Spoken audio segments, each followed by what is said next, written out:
భూమి ఆకాశం ఉన్నంత వరకు అంబేద్కర్ చిరస్మరణీయంగా ఉంటారని మడకసిర ఎమ్మెల్యే ఎంఎస్ రాజు అన్నారు. అనంతపురం నగరంలోని జెడ్పీ కార్యాలయం వద్ద జరిగిన అంబేద్కర్ వర్ధంతి కార్యక్రమంలో ఆయనతో పాటు సింగనమల ఎమ్మెల్యే బండారు శ్రావణి, ఇతర తెలుగుదేశం పార్టీ నాయకులు పాల్గొన్నారు. ఈ సందర్భంగా మాట్లాడుతూ అంబేద్కర్ రాసిన రాజ్యాంగం వలన దేశంలో అన్ని వర్గాలకు సమాన న్యాయం జరుగుతోందన్నారు. అన్ని వర్గాల అభ్యున్నతి లక్ష్యంగా తెలుగుదేశం పార్టీ పనిచేస్తుందన్నారు. ముఖ్యమంత్రి చంద్రబాబు దళితులకు అత్యంత ప్రాధాన్యత ఇస్తున్నారని అన్నారు. సింగనమల ఎమ్మెల్యే బండారు శ్రావణి మాట్లాడుతూ దేశానికే కాకుండా ప్రపంచంలో చాలా దేశాలను ఆకర్షించిన వ్యక్తి అంబేద్కర్ అన్నారు. ఆయన స్ఫూర్తితోనే ప్రస్తుతం రాష్ట్రంలో పాలన సాగుతోందన్నారు.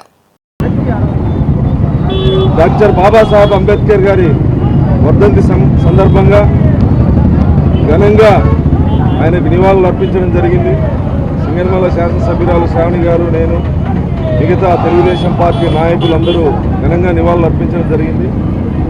భారతదేశం గర్వించదగ్గ వ్యక్తి, ప్రపంచం గుర్తించిన మేధావి, భారతదేశంలో కులాలు మతాలకు అతీతంగా స్వేచ్ఛని, హక్కుల్ని ప్రసాదించినటువంటి మహనీయుడు.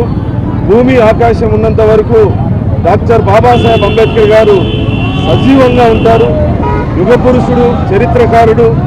అంబేద్కర్ గారి ఆశయాల్ని గౌరవ ముఖ్యమంత్రి నారా చంద్రబాబు నాయుడు గారు కొనసాగిస్తూ అనేక సంక్షేమ పథకాలని, డాక్టర్ బాబాసాహెబ్ అంబేద్కర్ గారి ఆశయంలో భాగమైనటువంటి పేద విద్యార్థులు, దళిత, గిరిజన, బడుగు బలహీన వర్గాల విద్యార్థులకి విదేశీ విద్యను అందిస్తూ ఆ పథకానికి డాక్టర్ బాబాసాహెబ్ అంబేద్కర్ గారు పేరు పెట్టడం, అనేక విషయాల్లో రాజ్యాంగాన్ని స్ఫూర్తిగా తీసుకొని ఆంధ్రప్రదేశ్లో పరిపాలిస్తున్నటువంటి గౌరవ ముఖ్యమంత్రి చంద్రబాబు నాయుడు గారికి సందర్భంగా ధన్యవాదాలు, కృతజ్ఞతలు తెలియజేస్తున్నాను.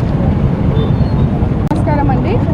ఈరోజు డాక్టర్ బిఆర్ అంబేద్కర్ గారి వర్ధంతి సందర్భంగా ఆయనకి ఘన నివాళులు అర్పించి, ఆయన ఈరోజు దళిత జాతినే ముందుకు తీసుకెళ్లే విధంగా చేసినటువంటి త్యాగాలు కానీ ఆయన స్ఫూర్తితో ఈరోజు ముందుకెళ్లే పరిస్థితిని చూస్తూ ఉన్నాం.